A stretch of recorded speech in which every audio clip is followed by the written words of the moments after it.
بسم اللہ الرحمن الرحیم۔ توکل معجزوں کا دروازہ ہے۔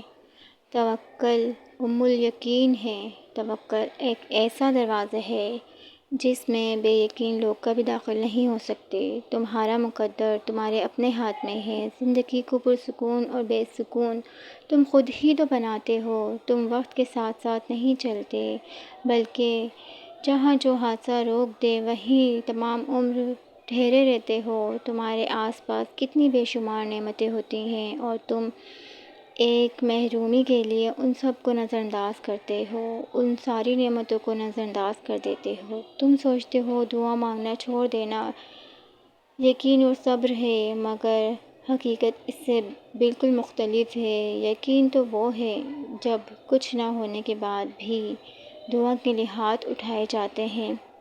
صبر تو وہ ہے کہ دل کے تڑپنے کے باوجود معاملات اللہ کو سونپ دیے جاتے ہیں۔ ہاں، ایسا کرنا آسان نہیں ہوتا، مگر ایسا کر لینے کے بعد آسانیاں ہی آسانیاں ہوتی ہیں۔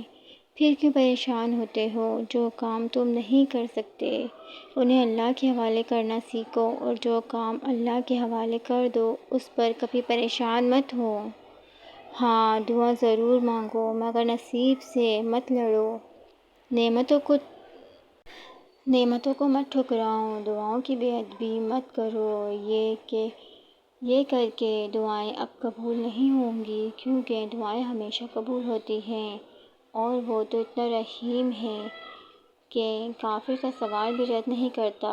اس کی شان کو تو یہ بھی گوارا نہیں کہ اس کے در سے اس کو نہ ماننے والا شخص بھی خالی ہاتھ لوٹے۔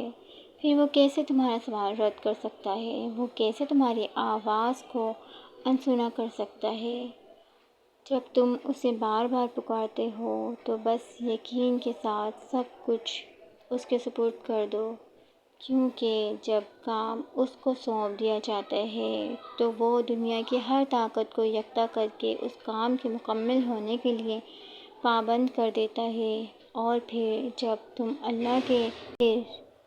تم اللہ کے فیصلوں پہ سر جھکانا سیکھ جاتے ہو، تب وہ تمہیں کن سے نواز دیتا ہے۔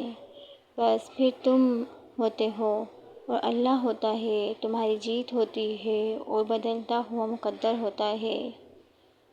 آپ کی بار بار مانگی جانے والی دعائیں بھی قبول ہو جاتی ہیں۔ وہ رب آپ کو مایوس نہیں کرتا، آپ کی جھولی بھر کر ہی آپ کو لوٹاتا ہے، آپ کی مایوسیوں کو دور کر دیتا ہے، آپ کو دنیا کے سامنے رسوا نہیں ہونے دیتا، بلکہ وہ رب اتنا نوازتا ہے کہ آپ سوچ بھی نہیں سکتے۔ وہ آپ کی سوچ سے بھی زیادہ آپ سے محبت کرتا ہے۔ 70 ماؤں سے زیادہ محبت کرنے والا رب کیسے آپ کو خالی ہاتھ چھوڑ سکتا ہے؟ آپ کو اس دنیا میں تنہا چھوڑ سکتا ہے؟